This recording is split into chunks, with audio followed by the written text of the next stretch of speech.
I think first season होता first KBCचा. Harshvardhan was first crorepati आणि तेव्हा crorepati was a big thing.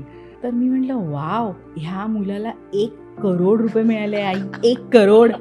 म्हणजे ह्याची जी कोणी बायको असेल त्यांच्या घरी किती जण काम करायला असतील, हे माझं वाक्य. हर्षवर्धनची भाची ती तेव्हा लग्न होऊन आमच्या घरी आली, म्हणजे माझ्या मावशीची सून. अच्छा. तिने सुचवलेलं हे स्थळ होतं. ओके. ते म्हटलं अगं तेव्हा ठीक आहे, आत्ता काय करतो ते सांग. पण सगळे देवाचं नाव होतं, देवा प्लीज माझं हे करून दे, देवा. काहीतरी आपलं देवाकडे मागणं असतं, सांगणं असतं. त्याला आपला आवाज ऐकू गेला पाहिजे की नाही. डिफिकल्टीज कोणाच्या आयुष्यात नाही, सगळ्यांच्या आहेत. त्याच्याशिवाय तर लाईफच नाही. लाईफचं दुसरं नावच डिफिकल्टी आहे. पुढे पुढे आयुष्यात जायचं असेल तर तुम्ही आई असू दे, अभिनेत्री, कुठल्याही रोलमध्ये समोरच्याला माफ करत जाणं खूप इम्पॉर्टंट आहे. स्वतःला माफ करत जाणं खूप इम्पॉर्टंट आहे. मला खूप लोकांनी क्रिटिसाइज केलं. मी I have faced so much of criticism. मला असं वाटायला लागलं की सगळं संपलं, आता आपल्याला काहीच जमत नाही आहे, काहीच करता येत नाही आहे.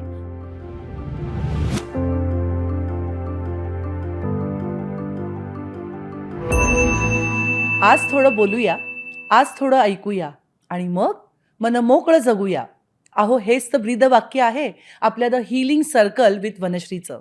हाय, मी वनश्री पांडे तुम्हा सर्वांचं हिलिंग सर्कल विथ वनश्रीमध्ये स्वागत करते.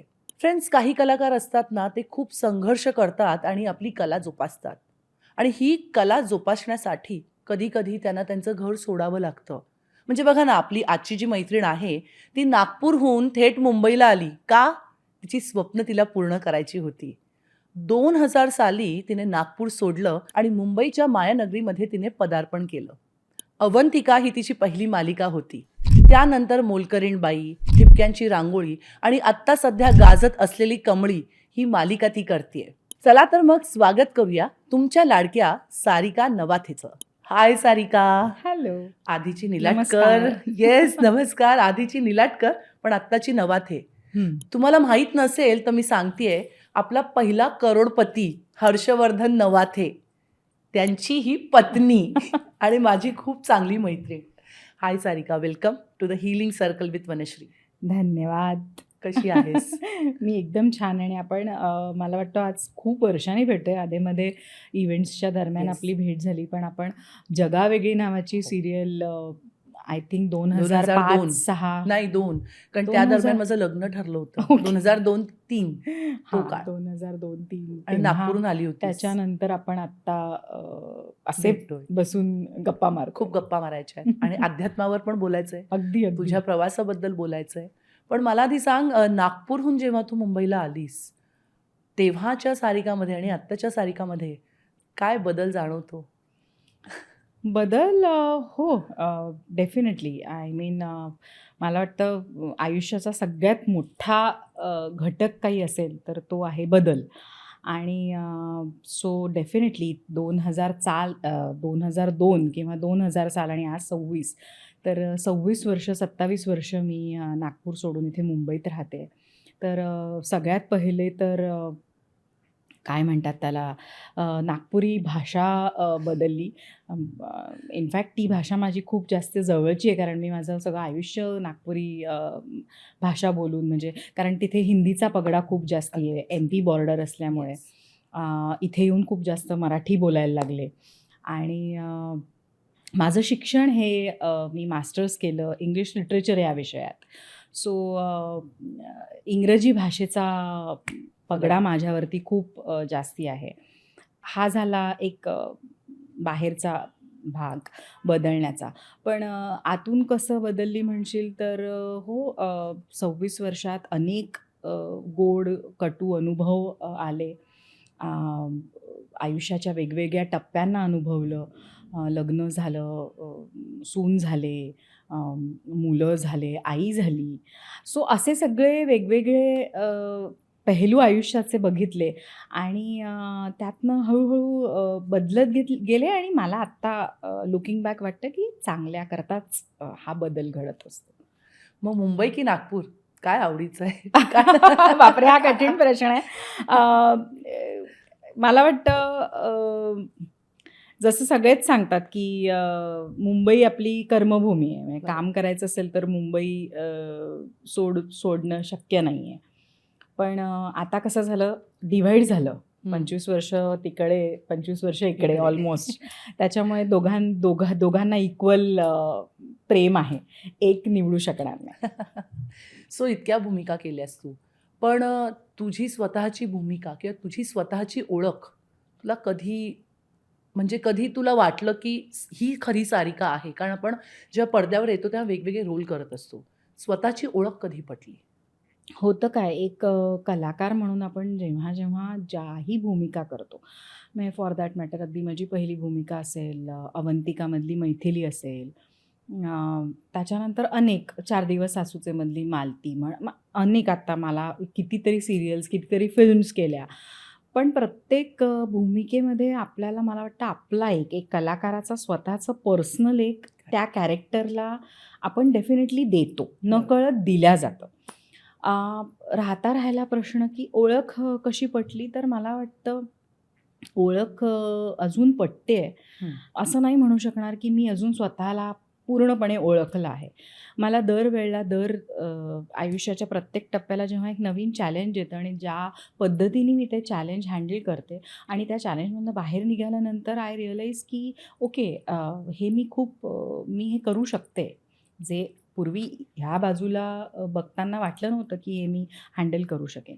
सो ओळख पटते आणि मला वाटतं ती पटत राहील. हं. अजून मला असं नाही सांगता येणार की येस, हा टप्पा जिथे मला कळलं की सारिका अशी आहे. नाही, I think Sarika by the year, by the time बदलत जाते. चांगल्याकरता बदलते. चांगल्या गोष्टी कळतायत. अजून समंजस होते. Very good. तुला असं कधी वाटलं का की मागे वळून स्वतःकडे बघावं? आणि असा कुठला टप्पा आलाय का? कारण एक कलाकार जेव्हा कुठलीही भूमिका घेतो, तेव्हा त्याच्यामध्ये झोकून देतो स्वतःला. त्याच्यामध्ये आपला पर्सनल टच असतोच. पण असा काही क्षण आहे का, की मागे वळून बघावसं वाटलं आणि काही सल्ला द्यावासा वाटला? हो, असे क्षण खूप येतात जेव्हा कारण आपल्याला आपलं कामाची पद्धती अशी आहे, की आपण सतत कामात काम करत नसतो. एक प्रोजेक्ट संपलं, की आपल्याजवळ एक स्पेसिफिक काळ एक मध्ये येतो, जेव्हा तुम्हाला एक वेळ मिळतो, जिथे यू रिअली थिंक, की हं. मी मागचं प्रोजेक्ट केलं, त्याच्यात मी काय केलं? किंवा मला हे असं नाही, असं मिळालं असतं किंवा मी हे करू शकते. पण हे असं म्हणत असताना ना वनश्री होतं काय, की आता आपले सगळेच कलाकार सगळ्यांना वाटतं, की मला पण खूप वाटत असतं, की मला नाटक करायचं आहे. हं. आणि मी जास्वंदीसारखं सई परांजपेंबरोबर नाटक केलं. तर तो एक मला खूप समृद्ध करणारा अनुभव होता. तर तसे अनुभव परत आयुष्यात यावे ही सतत इच्छा असते. फिल्म्स केल्या तर संजय सुरकरसारखे दिग्दर्शक होते. अशोक मामांबरोबर पहिली शेर, दुसरी सव्वा शेर ही फिल्म केली. तर जेव्हा असे एक वेगळ्या प्रकारचे अनुभव आले तेव्हा नेहमी ही एक फिलिंग आलं, की आपल्याला हा अनुभव परत एकदा मिळायला हवा. पण आता इतक्या कलाकारांच्या गर्दीत मला कितीही वाटत असेल, की मला वेब सीरीज करायची आहे, मला अमुक करायचं आहे, तमुक करायचं आहे. पण प्रत्येकाला प्रत्येक गोष्ट त्याच पर्टिक्युलर टाईमला मिळते असं नाही. You need to wait. आणि जेव्हा तुम्ही थांबता, तेव्हा तुम्ही एक लुक बॅक करता, करेक्ट. की ओके. आणि आय फील नेहमी ऑल्वेज जेव्हा आपण मागे वळून बघतो, तेव्हा प्रत्येकालाच आपल्याला सगळ्यांना लक्षात येतं, की वी आर प्राउड ऑफ अवरसेल्व्हज. आपल्याला छान वाटतं, की गुड यार, हे तरी केलं. आणि नेहमी आपण जेव्हा इतरांबरोबर आपल्याला कंपेअर करतो, तेव्हा वाटतं, की हो यार, आज म्हणजे अनेक माझ्याहून उत्तम कलाकार आहेत, की ज्यांच्याकडे काम नाही आहे. They are still waiting for the good opportunity to come. So मागे वळून बघताना मी बघते, कायमच बघत आली आहे आणि त्याचा विचार करते आणि मग पुढे जाते. Very good. कारण मला असं वाटतं, की थांबणं, पॉज घेणं महत्त्वाचं आहे. कारण ॲब्सोल्युटली. आपण आपण स्वतःला एक टेस्ट पण करतो आणि ज्या चुका झाल्यात, त्या सुधारण्याची एक संधी ॲब्सोल्युटली. मिळते आपल्याला आणि अगदी, किती ग्रो करायचंय पुढे जाऊन. अगदी. तो सुद्धा आपल्याला तिथे एक ठराव आला ना लाईफमध्ये, की ते आपल्याला बघता येतं. हो, कारण आपण बघ ना, आता कुठलाही रोल बघितला तर आपल्याला वाटतं, की "अरे, मी असं का केलं? मी हे असं करायला हवं होतं." पण ते तसं केलं कारण तेव्हा तुम्ही मेंटली, फिजिकली एका वेगळ्या स्पेसमध्ये होतात. हं, मॅच्युरिटी लेव्हल तुमची वेगळी होती. बरोबर. आज मला म्हटलं, की मला परत एकदा जास्वंदी करायचं तर मला वाटतं जास्वंदीमधली सोनिया मी आज अजून वेगळ्या वेगळ्या पद्धतीने करेन. बरोबर. So pause is must. Absolute must. पण अभिनय करताना तुला काय वाटतं? शांतता मिळते का प्रसिद्धी? कधी-कधी प्रसिद्धी, हं. कधी-कधी शांतता. ओके. टीव्ही सीरियल्स तुला माहिती आहे, की तुम्हाला खूप प्रसिद्धी देतात. म्हणजे if you are on TV, you are everywhere असं म्हणतात. करेक्ट. तुम्ही घराघरात आहे. सगळे तुम्हाला रोज बघतायत, सगळं चाललंय. पण टेलिव्हिजनचा एक छोटासा ड्रॉबॅक असा आहे, की टेलिव्हिजनमध्ये तुम्हाला नेहमीच उत्तम सीन्स करायला मिळतील असं होत नाही. Depending on the screen play, तेव्हा स्टोरी काय चालली आहे. सो तेव्हा तुम्ही आय थिंक त्यावेळेला तुम्ही प्रसिद्धी एन्जॉय करायला हवी. Okay, okay. ठीक आहे, फाईन. रोज काय सीन आपल्याला बरोबर. चोपायला मिळतोय ह्याच्यातला प्रश्न नाही आहे. पण डेफिनेटली त्या फेजमध्ये असे अनेक सीन्स येतात, जेव्हा ते तुम्हाला करायला मजा येते हं. आणि त्या दिवशी घरी जाताना एक वेगळं समाधान. एक समाधान, एक शांतता. अरे वाह! मस्त सीन झाला. असे सीन्स मिळायला पाहिजे. हं. सो दोन्ही गोष्टी होतात. ओके. सो नाटक, फिल्म्स आणि सीरियल्स या 3 वेगळ्या मीडियम्स आहेत आणि त्याच्यामध्ये तू अभिनय केलाय. फेव्हरेट प्लॅटफॉर्म कुठचा आहे तुझा? ऑफकोर्स नाटक आहे. नाटकात जे तू आत्ता जो ह्याच्यापूर्वी प्रश्न विचारला, की शांतता आणि हे. हं. नाटकाचा प्रयोग झाल्यानंतर जी इव्हन अशांतता असते ना, हं. ती पण एक शांतता देऊन जाते. ओके. की का नाही आत्ता ह्या लोकं दर प्रयोगाला रिॲक्ट करत होते. ह्या प्रयोगाला रिॲक्ट का नाही केलं हो. त्यांनी? किंवा दोन्ही गोष्टींची सांगड डेफिनेटली थिएटरमध्ये होते.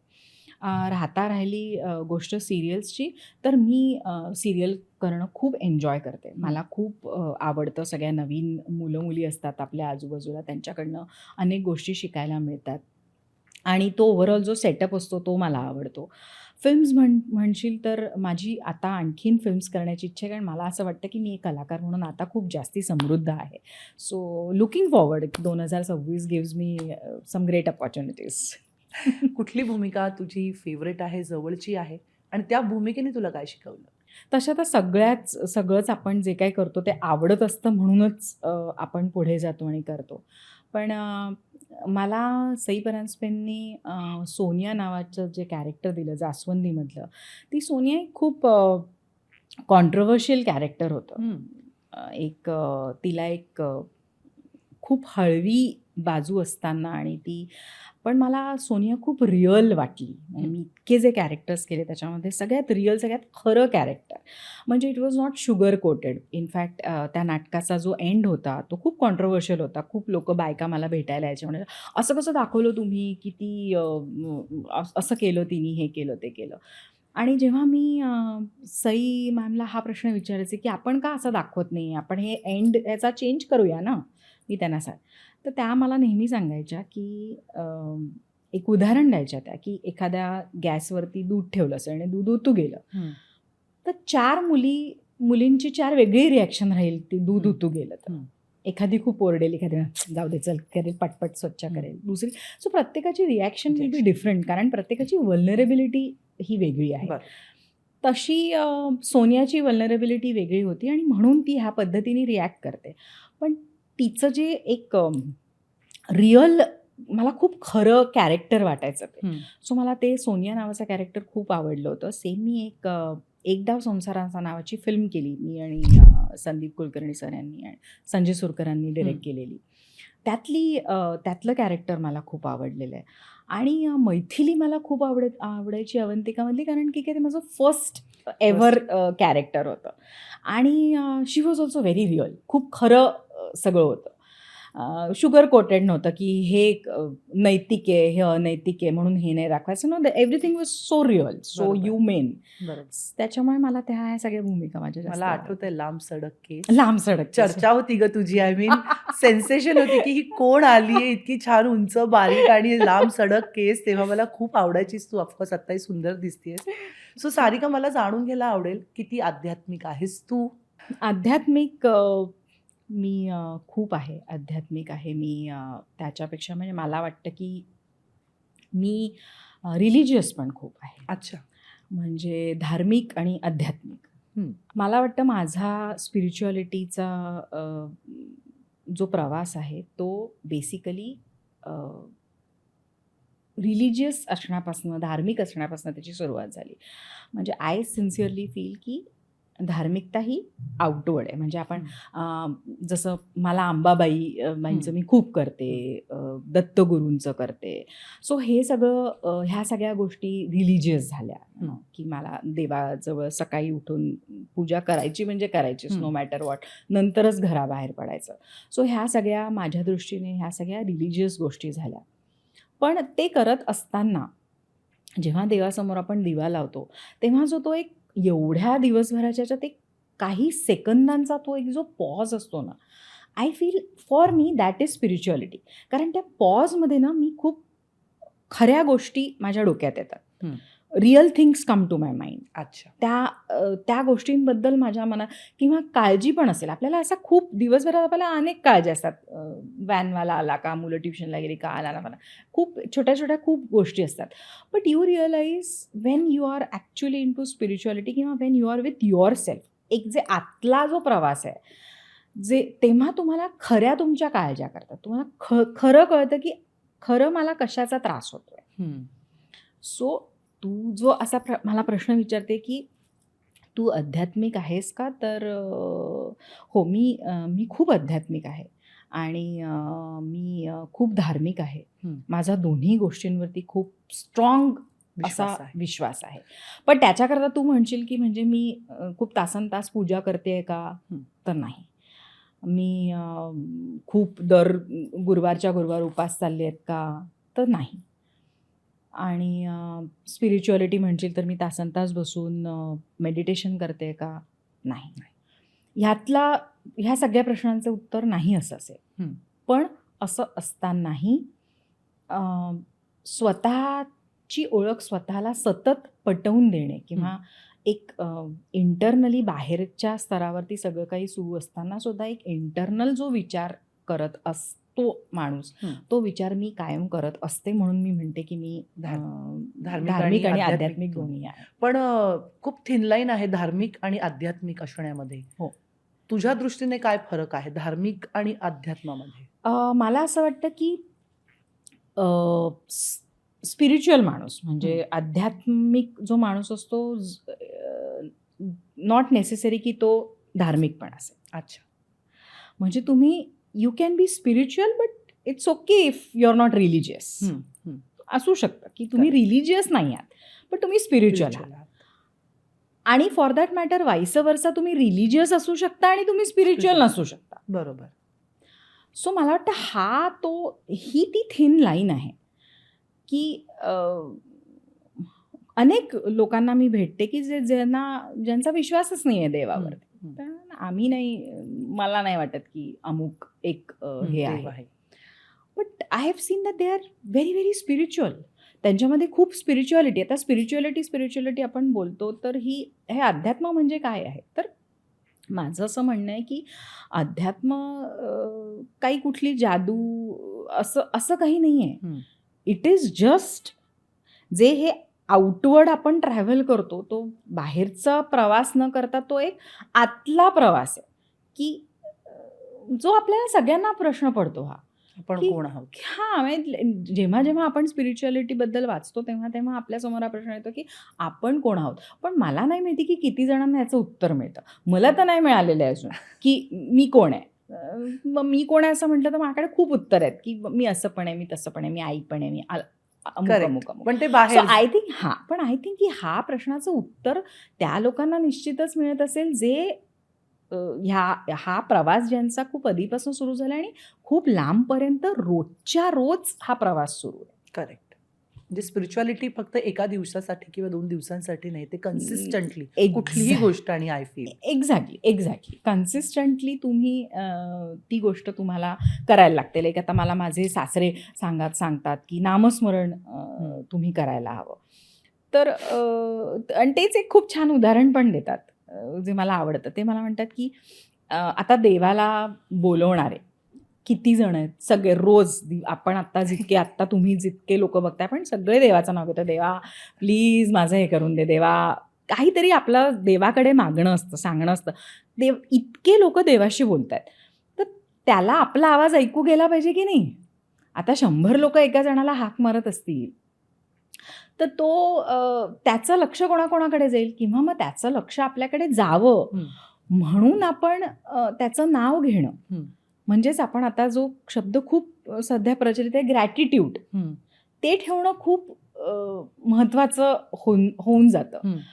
त्याच्यामुळे हा नामस्मरण केल्याने काय होतं, ऑब्व्हियसली तुमचे सगळे थॉट्स जे तुम्ही सतत विचार करत असतात ते तुमचे एका अलाईन होतात, तुम्ही आपोआपच शांत होता. थोड्या वेळाने यू रिअलाइज की हां ओके, एक बळ मिळतं. बरोबर, बाकी काही नाही, एक स्ट्रेंथ येते की येस हे कर सकते. डिफिकल्टीज कोणाच्या आयुष्यात नाही, सगळ्यांच्या आहेत. त्याच्याशिवाय तर लाईफच नाही, लाईफचं दुसरं नावच डिफिकल्टी आहे, चॅलेंज आहे. सो तुम्ही त्यातनं कसा प्रवास करणार आहात, तर एक काहीतरी तुमच्या बरोबर विश्वास असला पाहिजे ना, एक बळ असलं पाहिजे की हे होणार आहे. आणि त्याकरता ह्या सगळ्या गोष्टी महत्वाच्या. सासरे आध्यात्मिक आहेत का? ते खूप आध्यात्मिक आहेत, ते प्रचंड आध्यात्मिक आहेत. त्यांचं खूप वाचन आहे स्पिरिच्युअलिटीवर.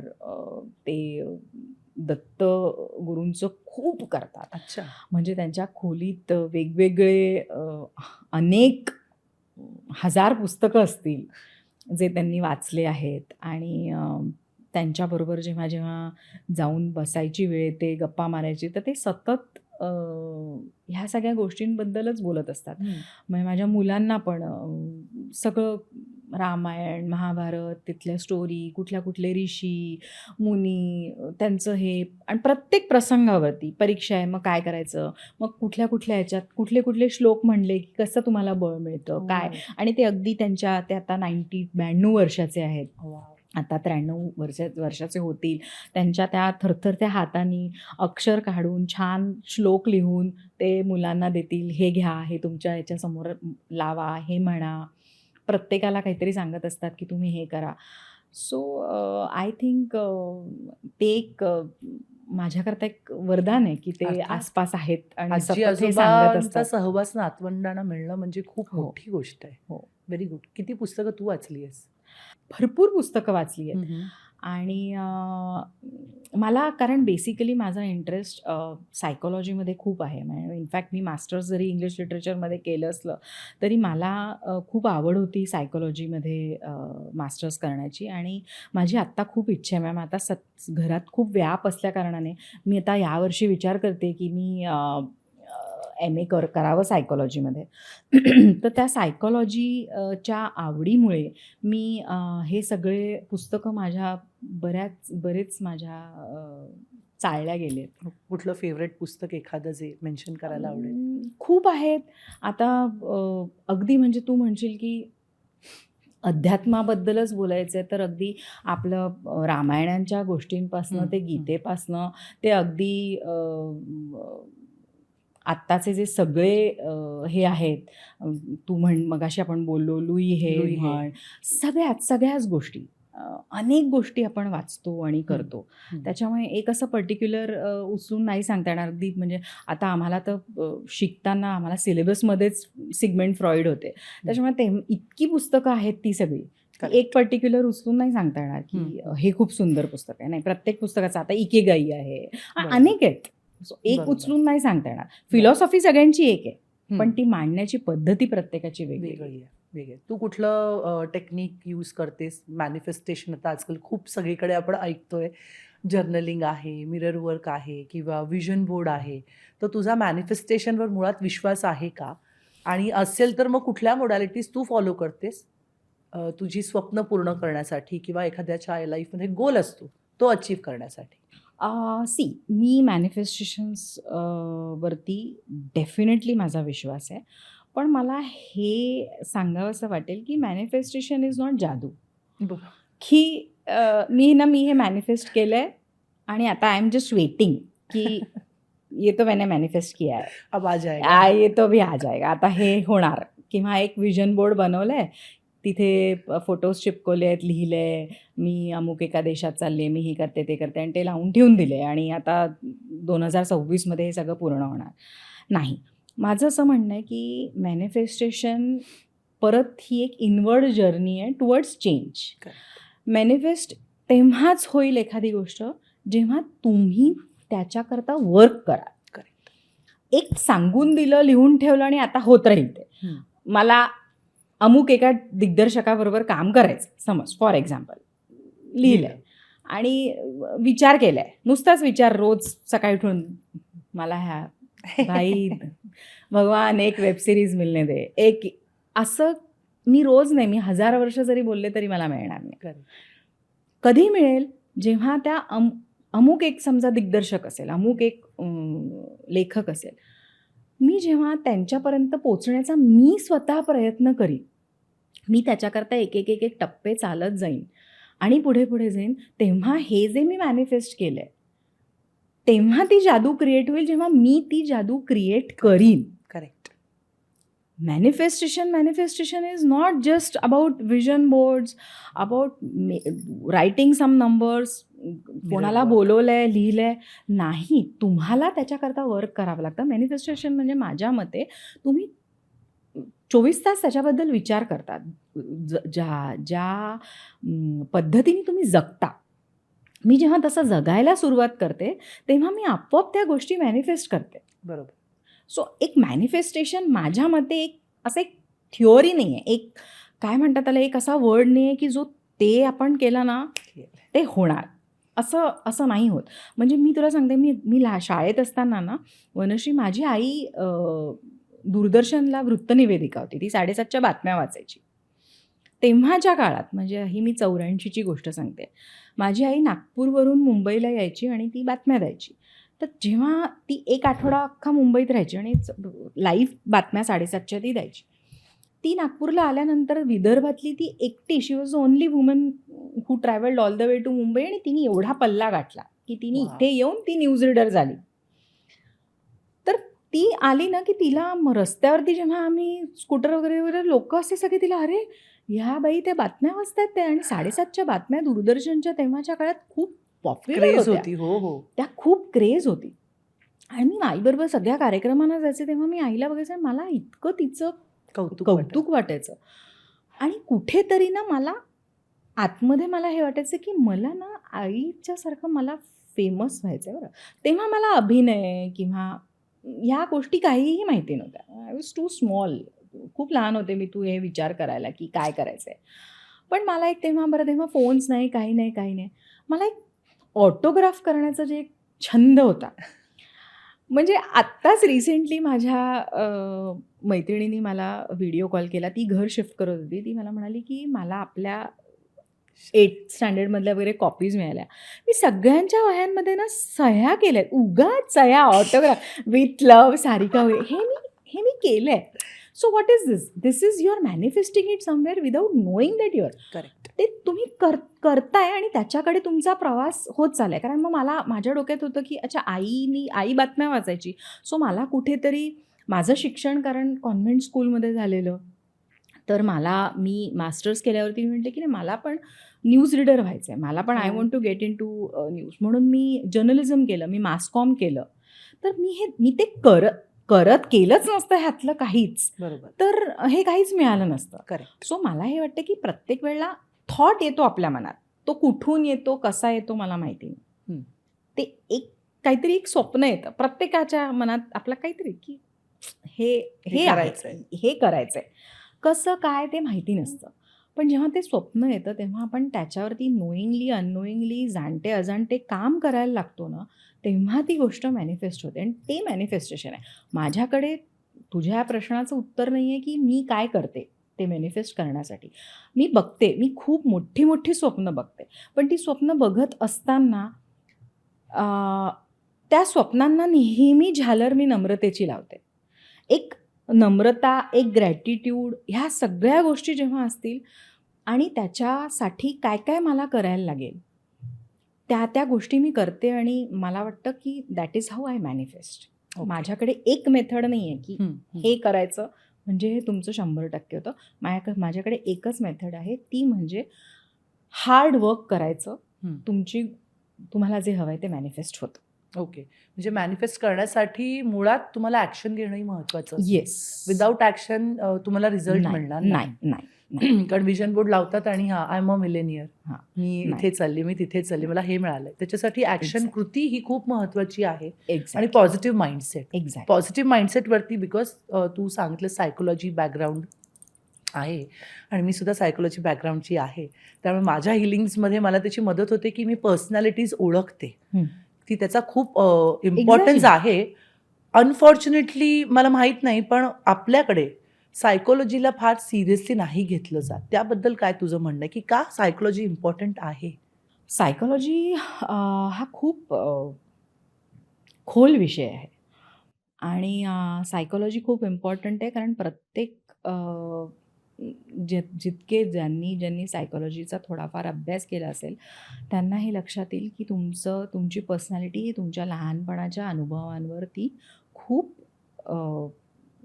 खूप डिपेंड करते. करेक्ट.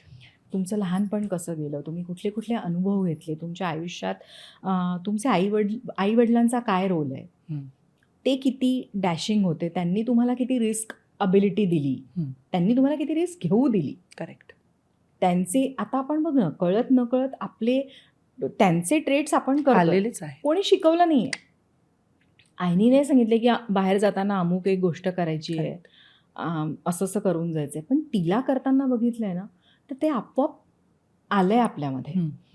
सो सायकॉलॉजी हा विषय खूप महत्त्वाचा आहे आणि त्याच्यामध्ये तू जे म्हणते ना वनश्री, की सायकॉलॉजी किती महत्त्वाची आहे किंवा काय हे आहे, हा प्रश्न का विचारला जातो, कारण की का विचारतेस तू, कुठून तरी मला असं वाटतं कारण आपण कन्सिडरेट कमी झालो आहे. आपण आपली सहनशक्ती कुठेतरी खूप कमी होते. आपण काइंडनेस विसरलो. आपण हा विचार करतच नाही आहे की आत्ता अमुक एक माणूस आला आहे तर तो कुठला तरी कोणता स्ट्रगल घेऊन इथे आला आहे. आपण खूप रिॲक्टिव्ह झालो आहे. आपण खूप ग्रँटेड घेतो, रिॲक्टिव्ह झालो आहे, पटपट रिॲक्ट करतो. We are not taking time थोडासा विचार करायला की का ही अमुक गोष्ट होत असेल. पण ह्याचा स्पेक्ट्रम खूप ब्रॉड आहे. करेक्ट. ह्याच्याबद्दल बोलणं किंवा ह्याला छोटं करणं खूप कठीण आहे. करेक्ट. कारण त्याच्यामध्ये कॉन्सेप्ट आहे इनर चाइल्ड हिलिंग. हां, तू अभ्यास केलायस की मला माहित नाही, पण एक अभ्यास नाही केलाय, पण आता हे सगळं बघून वाचून. कारण जसं तू म्हणाल की आपल्यावरती आईबाबांचा पगडा असतो किंवा त्यांचे ट्रेट्स येतात, तर तुमचं चाइल्डहुड जर वुंडेड असेल किंवा डॅमेज्ड असेल, अल्कोहोलिझम बघितलं असेल किंवा डिवोर्सेस किंवा सतत मारामाऱ्या, भांडण, त्याचा परिणाम होतो मुलांवरती. आणि म्हणून मला असं वाटतं की हिलिंग्स करत असताना की आत्ताचे जे इश्यूज आहेत त्याचं सगळ्यांचं मूळ तुमच्या बालपणात आहे. आणि त्यासाठी मला असं वाटतं की सायकोलॉजी हा विषय शाळेपासूनच खरं तर शिकवायला हवा. कारण तुम्हाला पर्सनॅलिटीज ओळखता येतात, तुम्ही कोण आहात, तुमचे लिमिट्स काय आहेत. एक्झॅक्टली. आणि ना मनश्री, मला काय वाटतं की जेव्हा आपण असं म्हणतो ना हिलिंग किंवा हे, मला आता त्याच्या डेप्थमध्ये त्याचं सायन्स मला माहिती नाही आहे, पण मला वाटतं की सगळ्या याचं प्रत्येक गोष्टीचा आन्सर आहे ना बाहेरून आतमध्ये जाणे आहे. म्हणजे तू बघ ना, आता आपण समजा डिप्रेस, स्पेशली आपण बायका डिप्रेस्ड आहे, राग आलाय, कुठल्या तरी फेजमध्ये आहोत, आपण बाहेर गेलो, शॉपिंग केलं, आपला मूड बदलला एकदम. ठीक आहे. म्हणजे काय, खूप सिम्पल एक्झाम्पल सांगते, पण म्हणजे काय झालं, आउटवर्डली समथिंग इज हॅपनिंग, बाह्य रूप त्याचं बदललं की आतमधलं पण बदलतं. तर म्हणजे ज्या लोकांना असं वाटतं की आपल्याला असे काही कटू अनुभव आले आहेत किंवा आपण कुठल्या तरी एका स्ट्रगल थ्रू गेलो आहे, मला वाटतं त्यांनी फिजिकल ॲक्टिव्हिटी तेवढी जास्ती करावी, वॉक्स करावे, जॉगला जावं, जिमला जावं. तुम्ही जेव्हा बाहेरून ह्या गोष्टी हील करता ना, ऑटोमॅटिकली आतमधल्या गोष्टी तुमच्या हील होत राहतात, स्पेशली बायका. म्हणजे माझा हा ठामच मत आहे की एखाद्या बाईला जर का हे वाटलं ना की येस, मी आत्ता मस्त दिसते, मी मस्त साडी नेसली आहे, माझं सगळं छान आहे, तर तिला ना ऑटोमॅटिकली आतून एक स्ट्रेंथ येते. ती व्यायाम करते, ती वॉकला जाते, ती स्वतःसाठी काहीतरी करते. Anything which she is doing for herself. It is helping her internally. तिची मानसिकता बदलते, ती आनंदी होते आणि ती आनंदी झाली की अख्खं घर आनंदी होतं. करेक्ट. त्याच्यामुळे माझं हे एक ठाम मत आहे की आतलं काही हील करायचं असेल तर आधी बाहेरून हील व्हा. म्हणजे आधी फिजिकल ॲक्टिव्हिटी करा, कुठली पण. तू कसं हील करते स्वतःला? मी एक्झॅक्टली हेच करते. ओके. मी एक्झॅक्टली हे करते कारण मला 2-3दा असा माझ्या आयुष्यात अनुभव आला की आपण माझा पहिला मुलगा झाला त्याच्यानंतर मला असं लक्षात आलं की मला हायपोथायरॉईड झालं आणि मला असं वाटायला लागलं की सगळं संपलं आता. आपल्याला काहीच जमत नाही आहे, काहीच करता येत नाही आहे. आणि तेव्हा समहाऊ मी स्वतःला पुश केलं आणि आय स्टार्टेड डुईंग.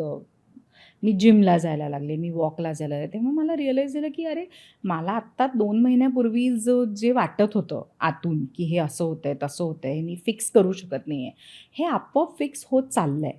तर मला केव्हाही आत्ताही आयुष्यात केव्हाही असं वाटलं ना की एक तो डिप येतो आहे, तेव्हा मी जास्ती त्या डिपबद्दल विचारच करत नाही. मी आधी बाहेरचं काम करते. ओके, चला वॉकला जाऊन येऊया, चला बाहेर फिरून येऊया, चालूया. स्वतःसाठी काहीतरी करते मी टू हील मायसेल्फ. कारण असं होत नाही ना लाईफ कायमस्वरूपी सगळं अरे मस्त चाललंय असं होत नाही. अनेक चॅलेंजेस येतात, सतत चॅलेंजेस येतात. तर ते डील करताना मला वाटतं की तुम्हाला फिजिकल ॲक्टिव्हिटी किंवा स्वतःसाठी कुठली तरी केलेली ॲक्टिव्हिटी तुम्हाला हेल्प करते आणि मी स्वतः ते करते. आणि तू 4 मुलांना सांभाळतेस. हो. नवरा, हो, सासरे आणि तुझी 2 मुलं. दोघे मुलं, दोन्ही टीनेजर्स, जेन झी. आणि तफावत आहे ना, सासरे 93, मुलं 18-19, अगदी नवरा 50शीचा. So 3 generation actually you are facing. You are so lucky. तुला शांत राहणं फार गरजेचं आहे. खूप खूप इम्पॉर्टंट आहे. पण समहाऊ मला आय थिंक की आय एम ब्लेस्ड. मी बेसिकलीच I am a very very positive person. असं नाही की मला वाईट वाटत नाही, मला दुःख होत नाही किंवा मला असं डिप्रेशन येत नाही. येतं, पण माझ्यामध्ये काहीतरी एक इंटरनल शक्ती आहे. मी इमिडिएटली त्यातनं मी बाउन्स बॅक करते.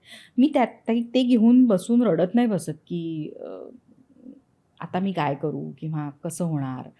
म्हणजे मला असं वाटायचं की बापरे आपण कसं काम करणार, आपली मुलं, सासूबाई आहेत, सासरे आहेत, एवढं सगळं कसं घर सोडून जाणार, इतक्या तासांची शिफ्ट आपण कसं करणार.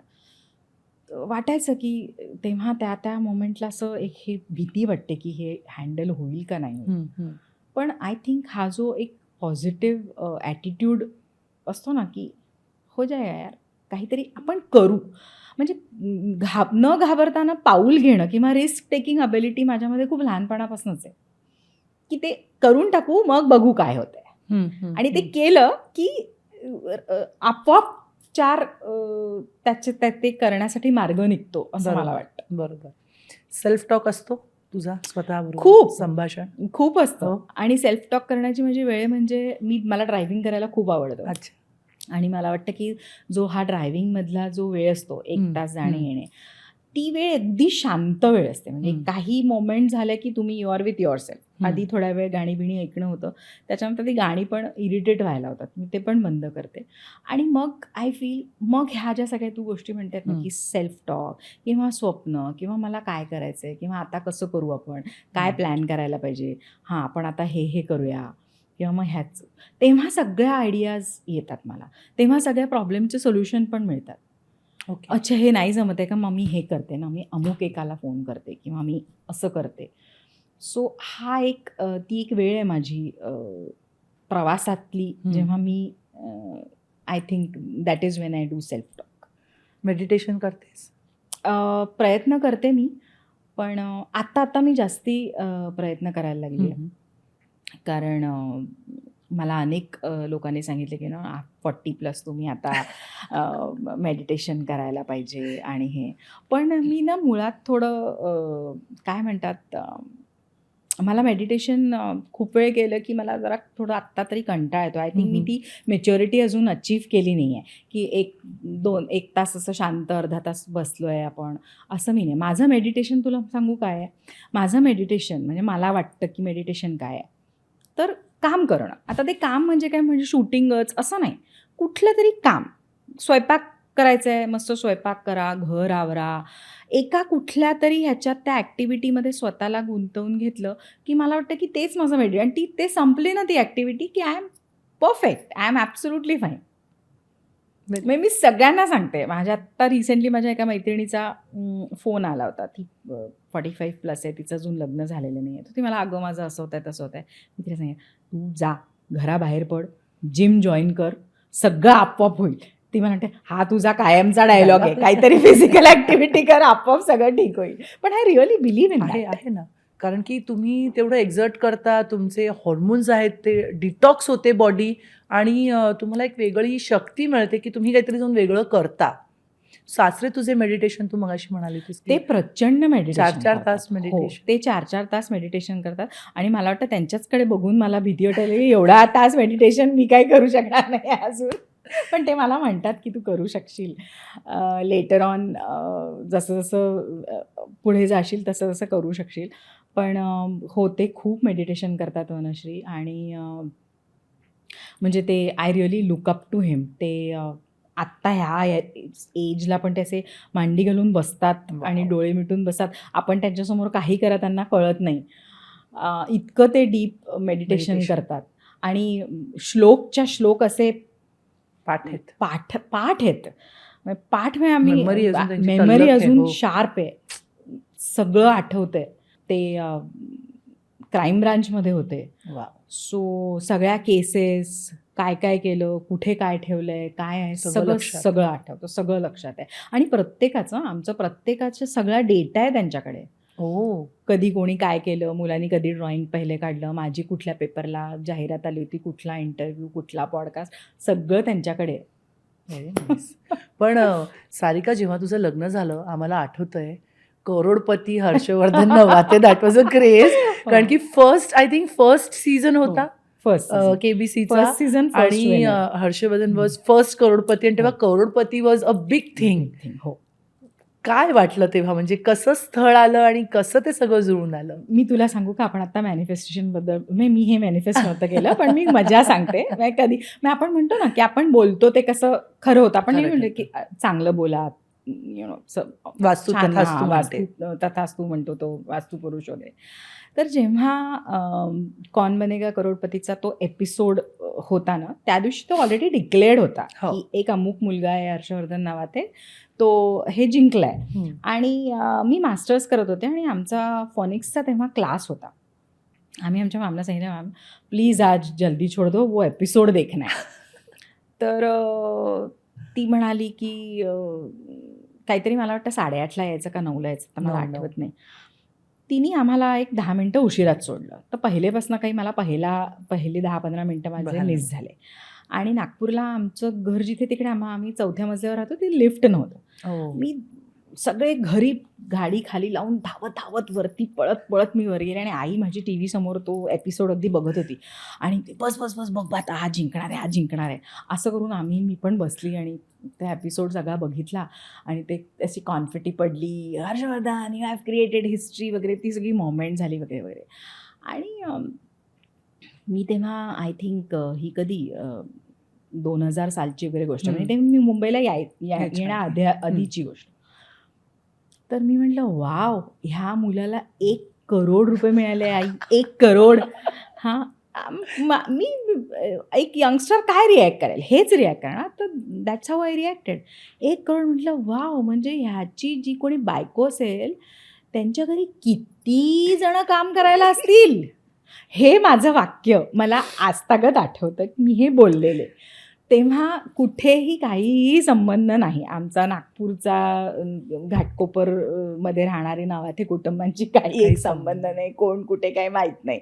पण तेव्हा ते एक वाक्य बोललेले, की या मुलाशी जी मुलगी लग्न करेल, वाव, तिचं काय असं वगैरे. आणि इव्हेंच्युअली खूप वर्षानंतर असाच एक अनुभव आला. मी संगमनेरला शूटिंगला गेले होते आणि आमचं जे पॅकअप संध्याकाळी होणार होतं तिथले लाईट्स गेले गावातले, त्याच्यामुळे ते पॅकअप खूप उशिरा झालं. आणि आम्ही मित्रमैत्रिणींनी ठरवलं होतं की शिर्डीला जाऊन दर्शन करायचं. आणि असं ठरवलं. मग आता म्हटलं आपण ठरवलं आहे, शूटिंग संपलं पहाटे 2ला वगैरे. 2 वाजता गाडीत बसून आम्ही साईबाबांच्या तिथे शिर्डीला आम्ही गेलो. आणि तेव्हा माझी 4 दिवस सासूचे नावाची मालिका सुरू होती, ज्यात मी सीएमची वगैरे भूमिका करते. ती खूप पॉप्युलर होती तेव्हा, ते कॅरेक्टर. मी सगळे मित्र सगळे म्हणाले, "अरे, आपलं दर्शन कसं होणार आहे?" "अरे, तुम्ही माझ्याबरोबर चलताय, चला, चला, बघा." आम्ही आपलं एका ठिकाणी अंघोळ-बिंघोळ करून त्या 4:30 काकड आरती करता पोहोचलो. तेव्हा होता अंधार. कोणाला मी दिसतच नव्हते. त्याच्यामुळे आम्हाला कोणी एंटरटेनच करत नव्हतं लाईनी. आम्हाला वाटलं काय आम्ही लाईनीत लागायची गरजच नाही. आपल्याला डायरेक्ट दर्शन मिळणार वगैरे असं उगाच. मग तिथे एक असणारा वॉचमन होता. त्यांनी मला सुदैवाने ओळखलं. ते म्हणाले, "अरे, तुम्ही त्या मालती ना 4 दिवस सासूचेमध्ये?" "हो." "अरे, थांबा, थांबा, थांबा. सर, सर, या, या मॅडम तुम्ही आतमध्ये या." तर मी म्हटलं, "माझ्याबरोबर माझे काही फ्रेंड्स." "हो, सगळ्यांना घेऊन या," म्हणे, "सगळ्यांना घेऊन या." आणि असं मी आत गेले आणि आत गेल्यानंतर त्यांनी सगळ्यांनी ऑफकोर्स ते सगळ्यांनाच कलाकारांचं कौतुक असतं. त्यांनी कौतुक केलं आणि मला म्हणाले, "चला, चला, आज आरती आपण तुमच्या हातून अरे आरती वाह! करू." आणि अगदी साईबाबांना अंघोळ घातल्यापासनं वाह! सगळं मी केलं. त्यांचे चरण धुतले, शॉल बदलली आणि त्यांच्या अंगावरचे जे वस्त्र होते ते त्यांनी मला भेट म्हणून दिले, की ही शॉल हे सगळं तुम्ही ठेवा. आणि खूप छान सगळं खूप आशीर्वाद दिले त्यांनी मला खूप. आणि मला तो क्षण आठवतो जेव्हा मी आरती करत असताना बाकीचे सगळे लोक माझ्या मागे आणि मी गाभाऱ्यात आत उभं राहून वॉव! साईबाबांची आरती करते. आणि वनश्री त्या सगळ्या कारण सगळं लेट झालं तर माझी ट्रेन होती नाशिकहून, ती माझी ट्रेन मिस झाली. तर आम्ही असा उलटा प्रवास करत पुणे-बिणे असं मी घरी आले. मी घरी आल्यावरती पाऊल ठेवलं आणि मला माझ्या आईने सांगितलं, की "तो तुला हर्षवर्धन नवथे माहिती आहे का?" मी म्हटलं, "कोण हर्षवर्धन नवथे?" "अगं तो नाही का." बरं तेव्हा फोन नव्हते ना आपले ते असे बरोबर. Google-बिगल हं, हं, पटकन हं. टाकायचं, फोटो पाहायचे, हं, हा हं. प्रकार नव्हता. तो नाही का जो जिंकला होता, कौन बनेगा करोडपती. म्हटलं हां. तर ते त्याचं कारण म्हणजे हर्षवर्धनची भाची ती तेव्हा लग्न होऊन आमच्या घरी आली म्हणजे माझ्या मावशीची सून. अच्छा. तिने सुचवलेलं हे स्थळ होतं. ओके. तर ती म्हणाली, की ते मी म्हटलं, "अगं तेव्हा ठीक आहे, आत्ता काय करतो ते सांग." तेव्हा हां, तेव्हा करोडपती कळलं होता. आत्ता काय चाललंय त्याचं. मग आई म्हणाली, की "अगं ते आता त्याचा बायोडेटा तो आता ILNFS MNCमध्ये आहे आणि हे ते." म्हटलं, "हां, ठीक आहे, ठीक आहे. चालेल, चालेल. पाहू, बोलू." म्हटलं, "बोलीन मी फोनवरती." आणि मला इतकं आश्चर्य वाटलं, की जस्ट एक तासाभरापूर्वी मी आज पहाटे हे सगळं दर्शन करून आले आणि त्यांनी मला जेव्हा दिलं ते सगळं ना, तेव्हा ते मला म्हणाले, गुरुजी, की ही साईबाबांची शॉल देतोय, आता पहा, पहा आयुष्य पलटणार, ओह! प्रगतीच प्रगती. हे सगळं ते मला बोलले आणि आपण ह्या सगळ्या गोष्टी खूप लाईटली घेतो. आणि मी घरी आले आणि खरंच त्या दिवशी नंतर माझं it was complete turn to my life. की आलं काय स्थळ, भेटलो काय, बोललो काय, 15 दिवसात एंगेजमेंट, 1 महिन्यात लग्न ओह! आणि आता आज किती संसाराला 19 वर्ष होत आली आहेत. सो आय डोंट नो त्याच्यामुळे ही एक कुठेतरी जादुई शक्ती काम करत असते. ऑफिशियल मिसेस करोडपती फर्स्ट. अं, तसं बोलायला हरकत असं नाहीये. बोलायला हरकत नाही. मग ते म्हणतात ना, "अरे आता हिच्याशी लग्न केलं ना." लोकं विचारतात, "हो तुमच्याकडे आहेत का अजून एक?" "अरे करोड हिच्याशी लग्न केलं आता कसं असणार?" पण कसा गमतीने होता तो सांगतात. अनुभव म्हणजे see that was a sensation. ते सेन्सेशन हो, होतं. म्हणजे आपण सगळे ऑलमोस्ट एकाच हो, वयाचे होतो. हो, तेव्हा असं होतं 1 करोड म्हणजे हो. खूप होते ना त्यावेळेला? अ, हो, होते पण मी तुला म्हणजे आय डोंट नो आपलं एक लहानपणापासून असं अपब्रिंगिंग असं असतं ना. हं. हर्षवर्धनच्या घरचं पण किंवा माझ्या घरचं पण माझे वडील स्टेट बँकेत होते. सो मी एक खूप सिक्युअर्ड टिपिकल बॅकग्राऊंडमधनं पण एक आपण मिडल क्लास मिडल क्लास. घरातनं आलेलो आहे.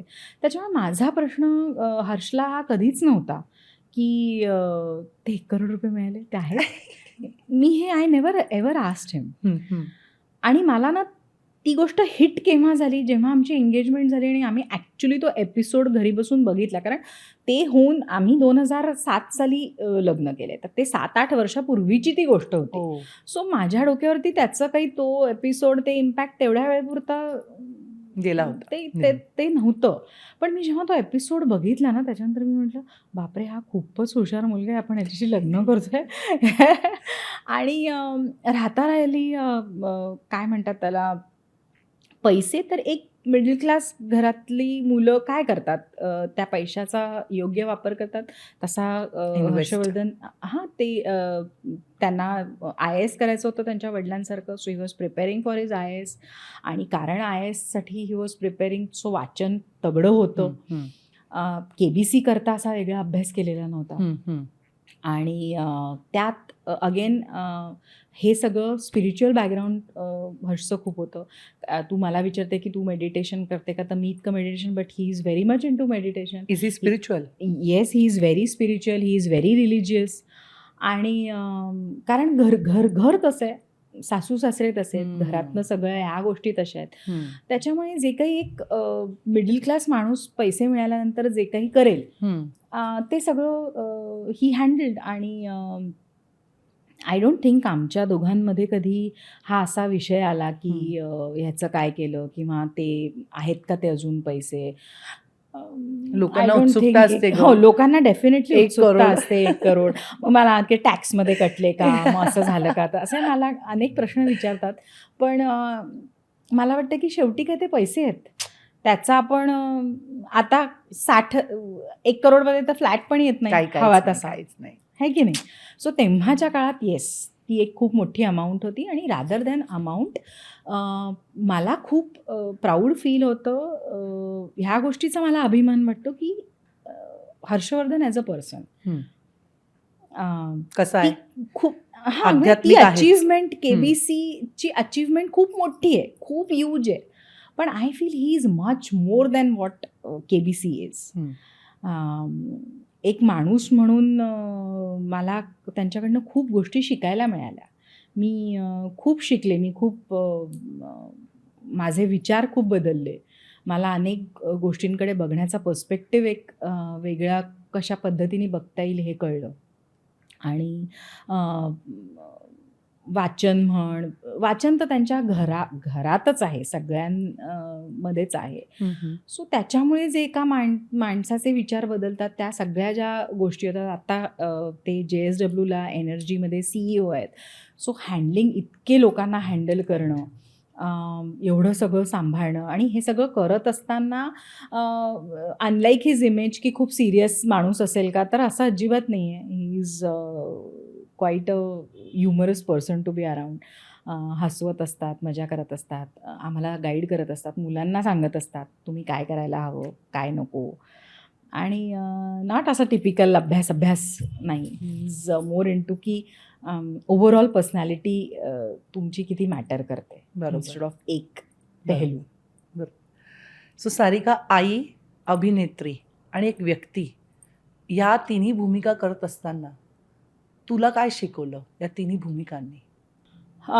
मला शिकवलं की पुढे पुढे आयुष्यात जायचं असेल तर तुम्ही आई असू दे, अभिनेत्री, कुठल्याही रोलमध्ये समोरच्याला माफ करत जाणं खूप इम्पॉर्टंट आहे. स्वतःला माफ करत जाणं खूप इम्पॉर्टंट आहे.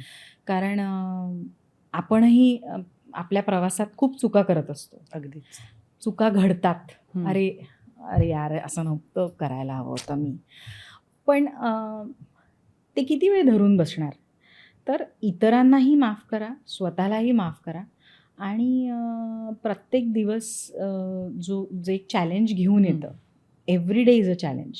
अजिबात असं होत नाही की वाव उठलं आणि सगळं रेडीमेड आलंच. सो ते चॅलेंज फेस करून त्याच्याशी डील करा. आणि सो तिन्ही भूमिकांमध्ये मी हेच शिकले की पुढे पुढे चालत राहा. शस्त्र जे आहेत ना, ही म्हणजे माझी फिलॉसॉफी आहे. मी प्रत्येकाला सांगते, कधी मुली येतात बोलतात, मी सगळ्यांना सांगते की माझ्या मते आयुष्य एक लढाई आहे. आपण सगळे लढतोय. कोणाकोणाला माहिती आहे कशासाठी लढतंय, कोणाकोणाला माहिती नाही आहे. आपल्या सगळ्यांच्या हातात वेगवेगळे शस्त्र आहेत. ते शस्त्र मी खाली टाकून दिले ना वनश्री, मी फेकले खाली, दॅट मीन्स लढाई खतम हो गई. बस, आता मी नाही याच्या पुढे खेळणार किंवा मला नाही पुढे व्हायचंय. पण ते हातात ठेवले आणि लढत राहिलो तर शेवट आपण गाठू शकतो. तो सक्सेस असेल, फेलियर असेल ते मला माहिती नाही. हम्म. पण ते शस्त्र टाकले तर संपलंच ना गं. करेक्ट. मग मग काय मजा राहिली? तर माझं असं मत आहे की ते शस्त्र कधीही टाकू नका. व्हॉट एव्हर द चॅलेंजेस लढाई लढत राहा. लढत राहा, बरोबर. लढत राहा. आणि तेच महत्वाचं आहे. आणि कन्सिस्टन्सी, सातत्याने एखादी गोष्ट जेव्हा करतो हो. आणि यश किंवा अपयश ह्याच्या पलीकडे जाऊन जेव्हा प्रयत्न लावतो ना, आय हो. थिंक मला सगळेजण असं म्हणतात की ऍक्टिंग सोडून आता हे सगळं करायला लागली. पण तुला सांगू, ऍक्टिंग करत असताना सुद्धा मला यश किंवा अपयश मॅटर नव्हतं. नव्हतं. मी आनंदीच आहे म्हणून मी करते. त्यामुळे ना यश आलं किंवा नाही आलं तरी मला नाही फरक पडत. बरोबर. त्यामुळे आत्ता आपले हे जे फ्रेंड्स हा शो बघतायत त्या बायका असतात मोस्टली. हो. त्या बायकांना, त्या आपल्या मैत्रिणींना तू काय सल्ला देशील की तू जसं तुझं आयुष्य जगत आलीस, ऑफकोर्स अप्स अँड डाऊन सगळेच आपण बघत असतो, पण या मैत्रिणींना तू काय सल्ला देशील की कसं त्यांनी आयुष्याकडे बघावं? मी मैत्रिणींना एक 2-3 गोष्टी मला सांगायला आवडतील. त्यातली पहिली गोष्ट म्हणजे ही की स्वतःसाठी काहीतरी करत राहा. काहीही असेल, काहीही, कुठलीही, एनिथिंग ज्याच्यामध्ये मुलं, नवरा, सासू-सासरे ह्यांची कोणाचीच इन्व्हॉल्वमेंट नाही आहे. ह्यांची तुम्हाला त्यांचं पार्टिसिपेशन म्हणजे प्रॅक्टिकल पार्टिसिपेशन नको आहे. त्यांचा आधार हवा आहे, पण त्यांचं प्रॅक्टिकल पार्टिसिपेशन नको आहे. हे तुम्ही करा. तुम्ही स्वतःसाठी थोडा वेळ जगा. कारण सगळे आता मुलं मोठे होऊन ते निघून जातील, सगळे आपापलं काम करायला लागतील. आणि खूप आयांना असं वाटतं की मी आत्ता मुलांकरता मी आत्ता हे अमुक गोष्ट केली ना तर ते. पण मी सांगू का, मुलं पण ना त्या फेजमध्ये ती आई लक्षात ठेवतात. म्हणजे मोठं झाल्यानंतर जसं आता मी आईला कधी कशाला सोडलं तू सगळं? कोणी सांगितलं तू तुला सोडायला? ती म्हणते ना, तुम्हाला गरज होती, तुमच्यासाठी हवं होतं. पण आज मला हे वाटतं की तिने ते सगळं जोपासलं असतं तर ते पण मॅनेज झालं असतं. तसं आपलं सगळंच्या सगळं 100% सगळ्यांना देऊन टाकून नका जगू, असं मला वाटतं. तुमच्याजवळ असेल ना तेव्हा मग तुम्ही खूप देऊ शकता. करेक्ट. परफेक्ट. म्हणजे मला पर्सनली माझा असा अनुभव आहे की मी आनंदी नसेल ना तर मी घरात आनंदी राहू नाही शकत. माझी मुलं मला विचारतात, आई तुला काय झालं? तुझा चेहरा असा का दिसतोय? तुला काय झालं? तू रागात आहे? तुला वाईट वाटतंय? हे असं सगळं मला मुलं विचारतात. पण मी जेव्हा हॅपी असते, मी आनंदात असते ना, तो आनंद सगळीकडे पर्कोलेट होतो. आपोआप मी त्यांना कुठूनही तिथून खेचून आणण्याची ताकद ठेवू शकते. त्याच्यामुळे सगळ्या आयांना किंवा सगळ्या स्त्रियांच्यावरती सगळ्यात मोठी जबाबदारीच ही आहे की मुळात त्यांनी आनंदी राहणे. आणि मग त्या आनंदाकरता त्याचा बेस किंवा त्या मुळात त्या स्वतःच आहेत. तर त्या जेव्हा स्वतःसाठी काहीतरी करतील त्या आनंदी राहतील. करेक्ट. हे खूप महत्वाचं आहे. कारण आपण तेव्हाच देऊ शकतो जेव्हा आपल्याकडे असतं. Correct. Absolutely. Very good. So Sarika, आता आपण आपल्या नेक्स्ट सेगमेंटकडे जाऊया. पास्ट, प्रेझेंट आणि फ्युचर. ओके.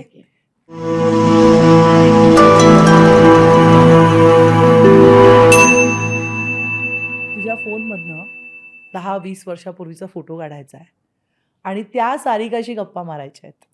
गप्पा किंवा काय गोष्टी करायच्या राहून गेल्या आहेत किंवा काय अचीव केलंय, काय संभाषण तुला करायला आवडेल त्या सारिकाशी जिने नागपूर सोडलं होतं 2000 साली.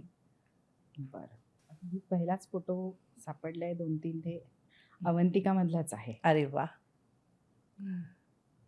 लांब केस, मला तू तशीच पण आठवतेस. आता सरा समोरचे हे आहेत. ही तू आहेस? हो, ही मी आहे. केवढी वेगळी दिसतेस आणि सुंदर दिसतेस. म्हणजे बघ ना. ऑफकोर्स आत्ता हे दिसतेस. व्हेरी तू गुड. लहान होते ना. काय काय तिला सांगशील? मी या सारिकाला सांगेन की आत्ता जे करेज माझ्यामध्ये आहे, आत्ता जी हिंमत माझ्यामध्ये आहे, या सारिकामध्ये ती हिंमत नव्हती वनश्री. माझे जे काही अचीवमेंट्स आहेत त्याच्याबद्दल मी खूप गर्वाने बोलू शकते विदाऊट साऊंडिंग अ स्नॉब किंवा त्या गर्वामध्ये काय म्हणतात त्याला एक शिष्टपणाचा हे नाही आहे, पण प्युअर गर्व, एक अचीव्हमेंटचं जे हे आहे, ते मी ह्या फेजला पण हे अवंतिका करत असताना सुद्धा आज जेव्हा मी त्या गोष्टीबद्दल विचार करते, तेव्हा मला वाटतं की तेव्हासुद्धा मी एक खूप अचीवर होते. म्हणजे मी आय वॉज अ स्विमर, मी मास्टर्स केलं होतं, मी पोस्ट ग्रॅज्युएट होते, मी तेव्हा PhD करण्याच्या तयारीत होते, मी मुलांना शिकवायचे, अनेक गोष्टी करत होते. मी नागपूरला खूप थिएटर केलेलं होतं. पण ना वनश्री, ह्या सारिकाचा प्रॉब्लेम काय होता माहिती का, ही इतर लोकांना आपल्यावर हावी होऊ द्यायची.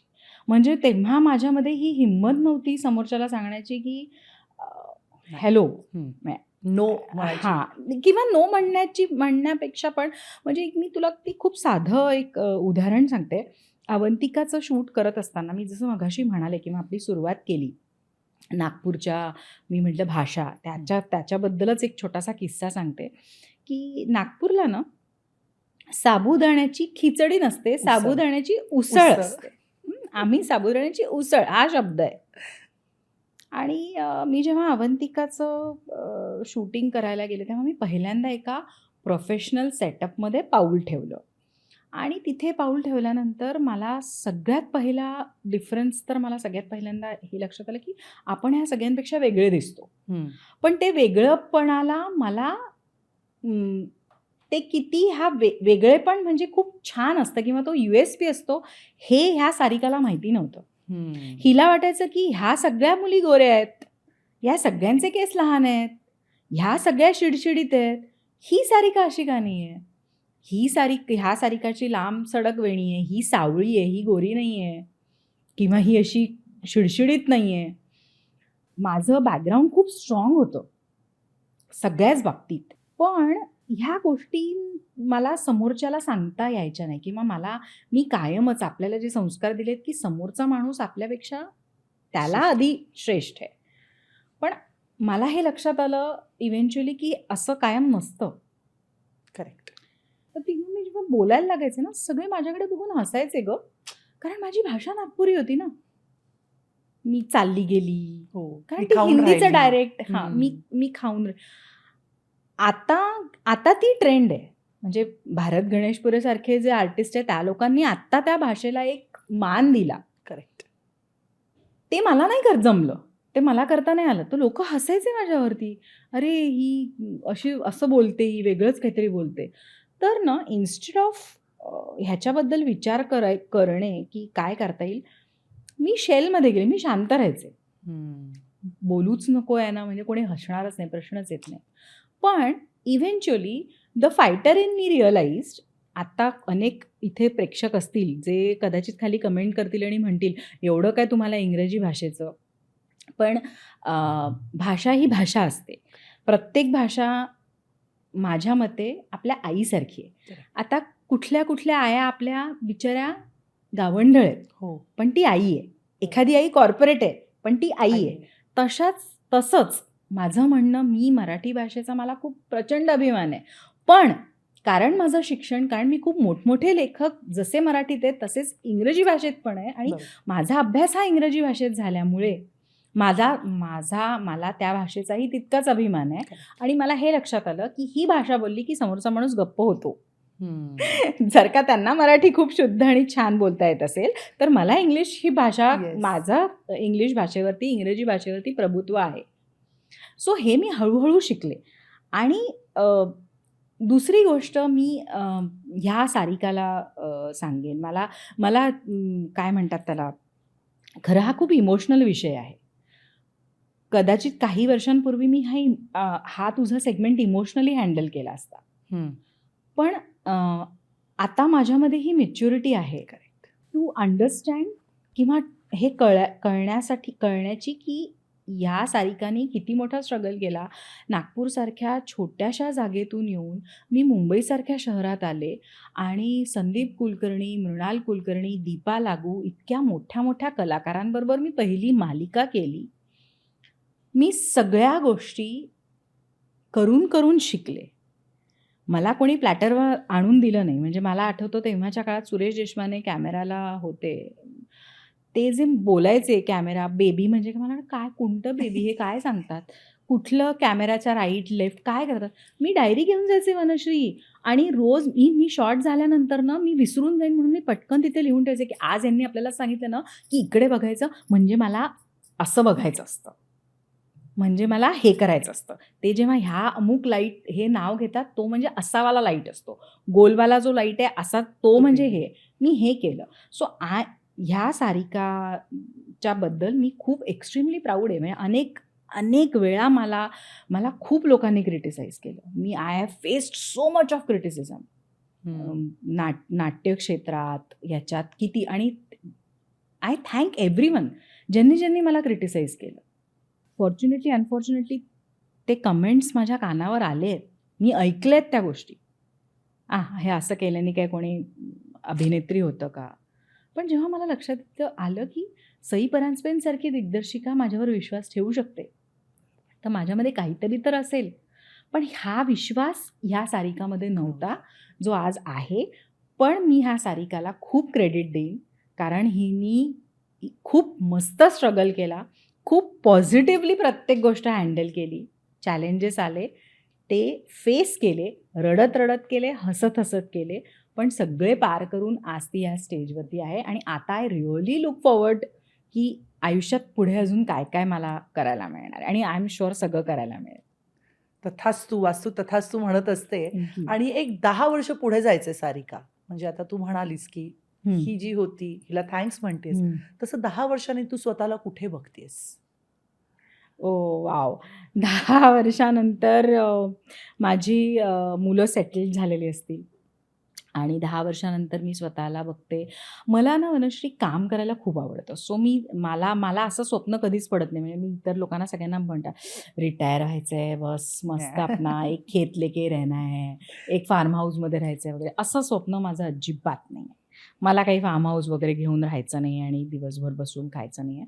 मला शेवटच्या श्वासापर्यंत काम करायचंय. मला कार्यरत राहायचंय. मला समाजाला जे मी देणं लागते ते मला देणं द्यायचंय. मला लहान मुलांची सायकॉलॉजी किंवा त्यांच्या ह्या सगळ्या गोष्टींची खूप आवड आहे. स्त्रिया मला खूप आवड आहे. मला वाटतं की मी त्यांच्यासाठी काहीतरी करावं. त्यांच्यासाठी थिएटर त्यांच्यासाठी थिएटरमधल्या काहीतरी थिएट्रिकल ॲक्टिव्हिटीज कराव्या.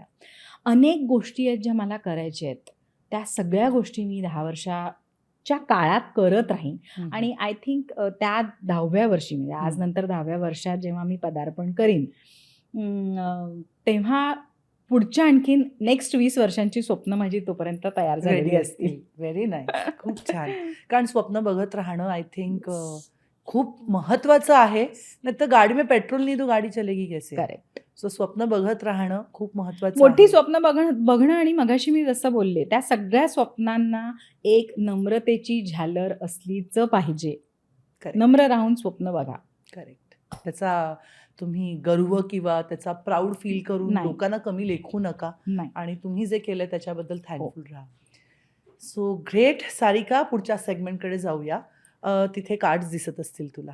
ओके. सो आपण टॅरो कार्ड करतो या सेगमेंटमध्ये. सो मनातल्या मनात एक प्रश्न विचारायचा आहे. तू लोकांना आपल्या प्रेक्षकांना सांगला तरीही चालणार आहे किंवा मनात विचार आणि डोळे बंद करून 10 सेकंद तो प्रश्न रिपीट करायचा आहे आणि डाव्या हाताने त्यातलं एक कार्ड उचलून मला द्यायचं आहे.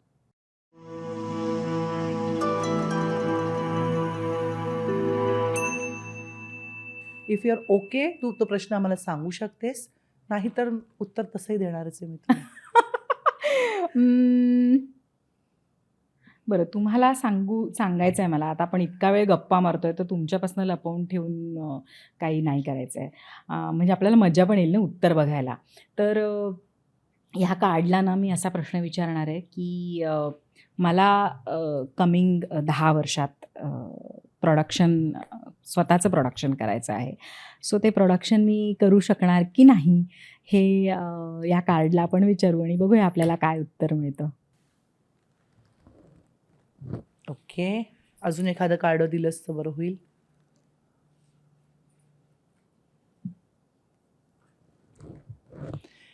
गुड. तुला तुझं प्रोडक्शन हाऊस ओपन करायचं आहे का? आहे, हे स्वप्न आहे, त्याच्यासाठी मेहनत घ्यावी लागेल मात्र. हं. कारण आत्ता आय थिंक ते खूप वरवरच्या लेव्हलला आहे की करायचं आहे. डेप्थमध्ये जाऊन अभ्यास करून हं. युनिव्हर्सला चान्स देणार डेफिनेटली. हं. म्हणजे पुढच्या 4-1 वर्षामध्ये ते स्वप्न पूर्ण होताना दिसतंय. म्हणजे ओके. मे बी 3-4 वर्षामध्ये तू एखादं वेब सीरीज किंवा सीरियल किंवा थिएटर, नाटक ओके. प्रोड्यूस करू शकतेस आणि डेफिनेटली युनिव्हर्स तुला ती अपॉर्च्युनिटी देणार आहे. पण त्यासाठी तुला मेहनत करावी लागेल तू जसं तूच म्हणाली होतीस की सवाल नुसता त्या तुम्हाला गोष्टी नुसतं मॅनिफेस्ट करून करून होत नाही होत. नाही. तर तुम्हाला त्या गोष्टी आणि Walk युनिव्हर्स towards तुला it. देणार आहे. Universe is giving you that energy. Okay. तर त्या अनुषंगाने तू विचार करायला सुरुवात कर आणि त्या प्रोडक्शनमध्ये मला काम द्यायला विसरू नकोस. ऑफकोर्स प्रश्नच येत नाही. So I am glad that तू हे छान कार्ड उचललंस आणि मी तुला चांगलं प्रेडिक्शन देऊ शकले. पुढचं सेगमेंट जे आहे ते आपलं आहे 2 मिनिटं स्वतःसाठी.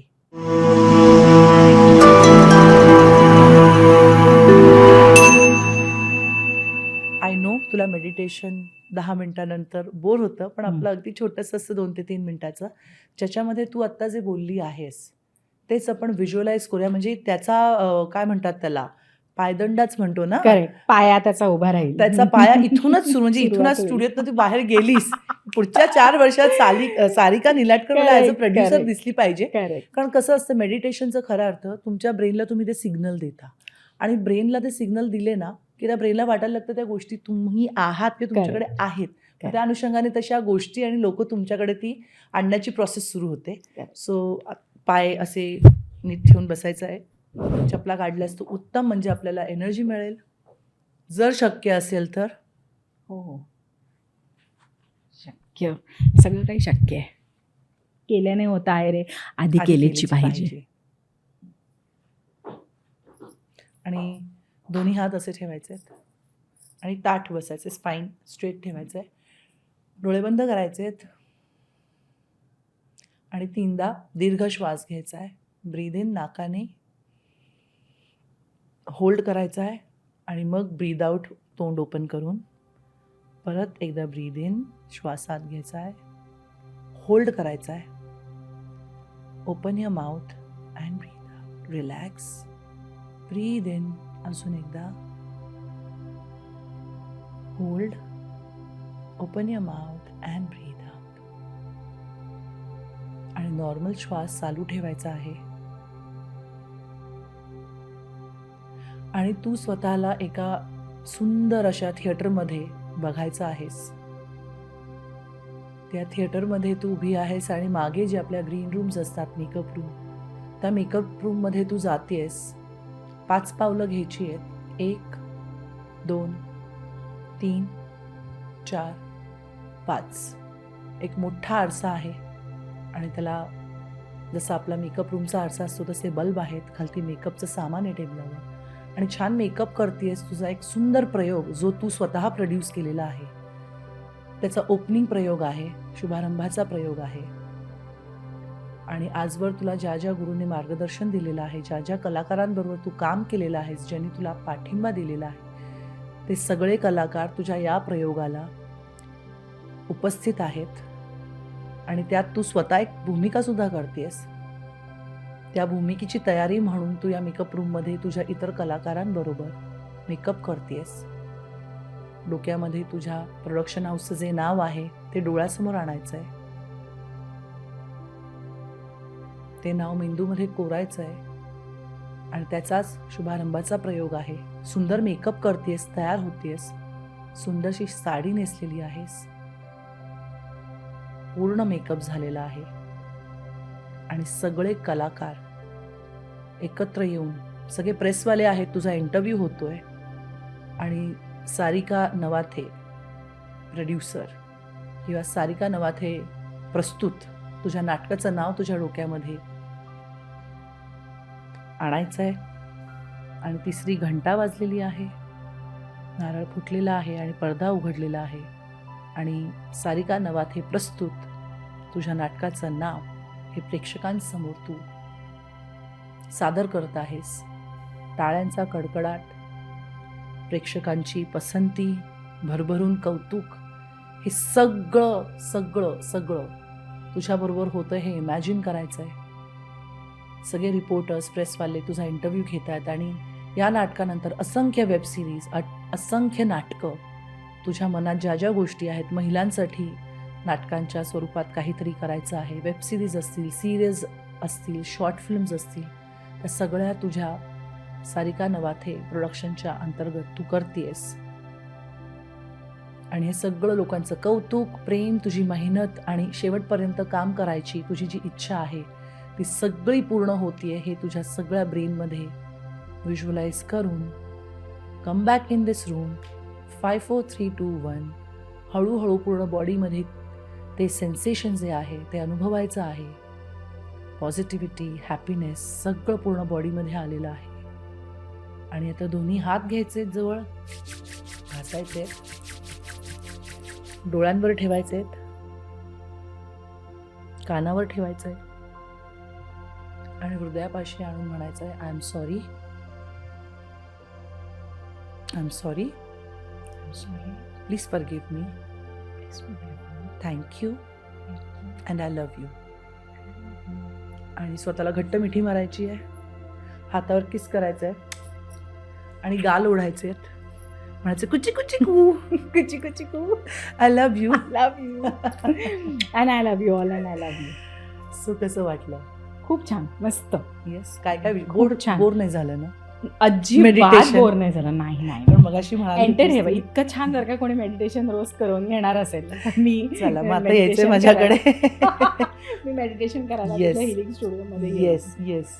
सो काय काय व्हिज्युअलाइज केलं, कसं वाटलं? खूप गोष्टी तू जे जे सांगत होतीस ते ते मी व्हिज्युअलाइज केलं. आणि म्हटल्याप्रमाणे की माणूस मुळात बाय नेचर त्याच्या अनेक इच्छा आकांक्षा असतात. खरं त्यातनं एखादी निवडणं ती खरंच कठीण होऊन बसते, कारण आपल्याला अनेक इच्छा तेवढ्याच डिग्रीनी आपल्याला हव्या असतात. आणि तू म्हणतेस तसं खरोखर याकरता मेहनत करणं गरजेचं आहे. आणि मी हळूहळू ऑलरेडी ती पावलं घेतली आहेत. म्हणजे मी आता नवी मुंबईला थिएटर वर्कशॉप लहान मुलांचे घेतले, ज्याला मला खूप सुंदर प्रतिसाद मिळाला आणि मला खूप आनंद झाला त्यांना सगळं शिकवताना, त्यांच्याकडनं करवून घेताना. आणि ती कसं छोटंसं ते पाऊल होतं. आणि आत्ता तू जेव्हा हे सगळं बोलत होती तर इव्हेंच्युअली मला वाटतं सगळ्याच कलाकारांना अशा कलाकृती करायच्या असतात ज्या त्यांना आतापर्यंत करायला मिळाल्या नाही, किंवा कोणाकडनं तरी करवून घ्यायचे असतात, किंवा ते सगळं त्यांना बघायचं असतं किंवा दाखवायचं असतं लोकांना. तर हे मेडिटेशन करत असताना जेव्हा तू मला सगळं सांगत होतीस की असं होतं आहे, आता 3री घंटा झाली आहे, रेडी होते, लोक कौतुक करतायत, तर हे सगळं एक काय म्हणतात त्याला, सबकॉन्शियस लेवलवर अनुभवता आलं. आणि मला वाटतं असंच आपण आज जसं वनश्रीनी हे सांगितलं तसं एक अनेक गोष्टी, आता जसं मी आई आहे, हा एक सारिका एक काय म्हणतात त्यात वर्क प्लेस हे माझी इच्छा होती. एक आई म्हणून कदाचित माझी इच्छा असेल माझ्या मुलांचं अमुक अमुक ह्याचं हे व्हावं, याचं हे व्हावं. तर ह्या सगळ्या गोष्टी अशा आपण बसून व्हिज्युअलाइज करायला वेळ काढला पाहिजे, कारण हे एक तुम्हाला खूप छान फिलिंग देतं, खूप रिलॅक्स फिलिंग येतं, कारण तिथे ह्या सबकॉन्शियसमध्ये आपल्याला सगळं घडलेलं असतं. करेक्ट. आणि जसं सगळ्या गोष्टी ह्या पूर्ण पॉडकास्टमधनं मला एक हे लक्षात आलं की शब्द कुठला वापरता तो महत्त्वाचा नाही आहे. मॅनिफेस्टेशन वापरा, मेडिटेशन वापरा, सबकॉन्शियस माइंड वापरा, या सगळ्या गोष्टी इंटरकनेक्टेड आहेत. सगळ्या थिअरीज इंटरकनेक्टेड आहेत. आणि जेव्हा आज आपण बोलतोय तेव्हा तू कुठल्याही प्रश्नाचं उत्तर बघ, हे सगळे इंटरकनेक्टेड प्रश्न उत्तर आहेत. सगळे येऊन ह्या प्रत्येक प्रश्नाचा शेवट हा आपल्या मनात आत इथे येऊन कुठेतरी होतो. तर असं हे जे मन आहे, जे आपल्याला इतकं काही करायला लावतं, विचार करायला लावतं, स्वप्न बघायला लावतं, दुःख देतं, रडवतं, हसवतं, ह्या मनाची काळजी घेणं हे सगळ्यात महत्त्वाचं आहे असं मला आजच्या वनश्री बरोबरच्या ह्या पॉडकास्टमध्ये जाणवलं. आणि आय एम शुअर तुला आवडलं असेल आणि खूप आवडलं. काहीतरी डेफिनेटली, कारण मला असं वाटतं की आपण एकमेकींकडनं शिकत असतो. सो तुझ्याकडनं आज मी शिकले कामनेस, तुझ्याकडनं एक शिकले की आयुष्याकडे बघण्याचा तुझा जो एक दृष्टिकोन आहे त्याच्या मागे एक कामनेस, म्हणजे ती सारिका जी जगावेगळीत मला भेटली होती आणि आत्ताची सारिका जमीन आसमानाचा जमीन फरक आहे. आसमानाचा. आणि आपण प्रगल्भ होत राहतो जसं जसं वय वाढतं, अनुभव येत राहतात. तो तुझ्याकडनं आज मी तो एक कामनेस, एक कंटेंट, म्हणजे एक कंटेंटला आता मला मराठी शब्द तूच सुचव, मला आठवत नाहीये. समाधानी. समाधान. ते समाधान जे तुझ्या चेहऱ्यावर, तुझ्या पूर्ण आत्ता आपण जेवढ्या गप्पा मारल्या, ते समाधान मी घेऊन जाते. कारण मी खूप अशी इतर पितर असते, शांत असते जेव्हा हिलिंग करते, पण ओव्हरऑल लाईफमध्ये ते आज मी तुझ्याकडनं शिकले. तो शांत स्वभाव आणि कामनेस, पण ॲट द सेम टाईम ती मस्ती पण चाहिए, वो भी जिंक भी चाहिए. तर ते मी शिकले. आणि थँक्यू सो मच की आज इतक्या कमी आपल्या ह्याच्यामध्ये आपलं कॉल्स चालू ते कधी करायचे आणि शूटिंगच्या सगळ्या डेट्स जमवून तू वेळात वेळ काढून इथे आलीस. थँक्यू वनश्री. आणि जसं तू माझ्याकडनं तू म्हणतेस की हे शिकलीस, स्वतःचं कौतुक ऐकून सगळ्यांनाच बरं वाटतं, तसं मलाही छान वाटतं आहे. पण तुझं कौतुक मला करायला आवडेल, कारण नेहमीच इंटरव्ह्यूजच्या माध्यमातनं, पॉडकास्टमधनं, तुझ्याशी जितके काही रील्स म्हणे या सगळ्यातनं तुझा स्ट्रगल नेहमीच कळत आला आहे. आणि तू आज जे काही ज्या स्टेजवरती, तू मगाशी बोललीस की मला ॲक्टिंग हे, पण समहाऊ मला असं एक फिलिंग आहे की तू you will get back to acting. But त्याचा अर्थ असा नाही आहे की तू हे खूप उत्तम काम करतेस. हे तुझ्याकडनं समाजाला जे देणं प्रत्येकाला असतं ते हे आहे. येस. आणि तुला पण माझ्या खूप सदिच्छा की तू लवकरात लवकर तुझ्या आवडीचं काम पण तुला ते मिळेल. आणि आणखीन तुझी ही स्पिरिच्युअल जर्नी आणखीन खूप एक्सपांड लोकांपर्यंत पोचेल. आणि पुन्हा एकदा भेटूया.